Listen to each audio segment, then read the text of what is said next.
So has this ever happened to you?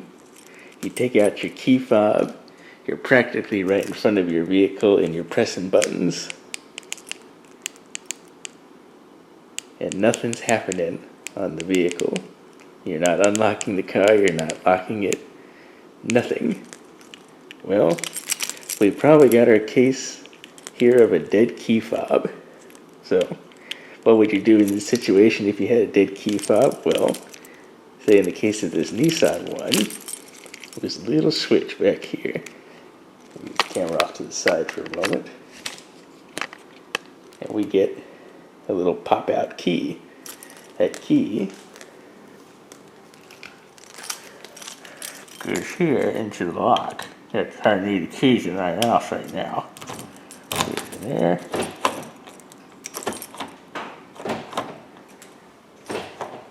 So I can unlock. Just like turning the key at the door. Okay, so what if you have something like keyless go, like we have in this car? Get in here. Close the door. And as you see, we have a keyless go there. I've got, of course, key right here. I press the button. Key is not detected. So that could be a problem. But it gives a nice little instruction right there to put the key up against the button. So let's do that. And it illuminates. Tells me to press the brake. Of course, I'm not going to do that momentarily. Hold on. Press the brake. I did the key thing again here.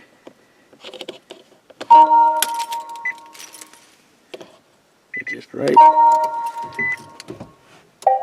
And we can start the car. Now this is a Nissan Leaf, so it's all electric. So we cannot lock or unlock the car or use any of these button functions, nor can we start the car without using the backup function. Now, of course, this is a Nissan system, maybe different for other car manufacturers, but let's go inside and take care of this dead key fob. So here we are inside on the workbench with our dead Nissan key fob. And the most common reason for these key fobs to no longer communicate with the vehicle is because the 3-volt lithium coin cell battery inside is dead. And most of them use these CR2032s. That's what we're going to replace in it. So basically we need to open up the casing on here. So let me take out a spare key. Again, this is a Nissan key fob. The procedure may be similar for other key fobs. Usually they have some kind of little notch, if you can see it in there, or even right here. What we need to do is get some kind of flat-bladed device, like a flat-bladed screwdriver, or some kind of spudger to pry open this case. So let me use a little flat-bladed driver like this. And we're going to go onto the tab here and see if we can pry that up. See how the case is splitting? Again, don't be surprised if you booger your key fob up a little bit. There's probably no perfect way to do this. Okay, that's 1. 2. Again, these all snap together, so we got to get the snaps out. Go to the other side here. Try to keep it open too. Should be enough. And our key fob opens right up. So there is our dead coin cell battery. Use our screwdriver to get it out as well. Get a bit of magnetism. Now this is not a CR2032 I replaced it with last time. I think that's a CR2016, which is half the thickness, which is why there was a copper washer in there.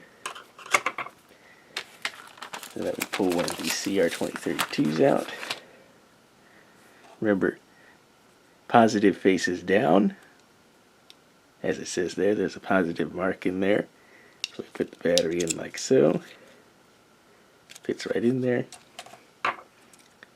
Take our other half, line it up, and we just start snapping it back together.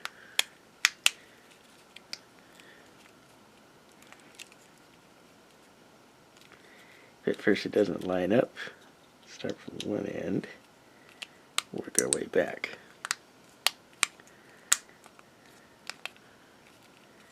In fact, actually, I think with this, we start from the back.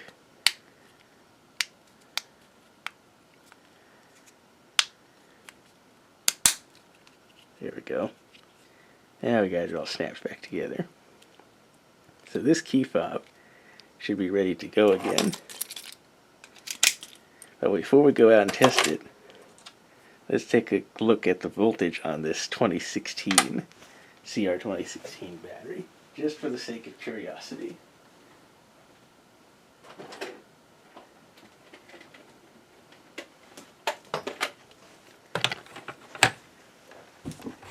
We have an analog multimeter here,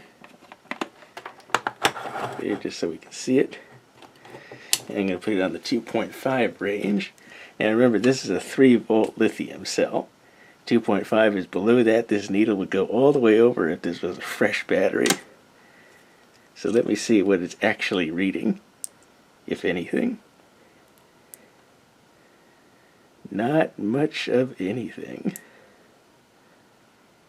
If I had to guess, I'd say this battery has 1/10 of a volt or less in it. So that's definitely going to the trash. So that's definitely a dead coin cell.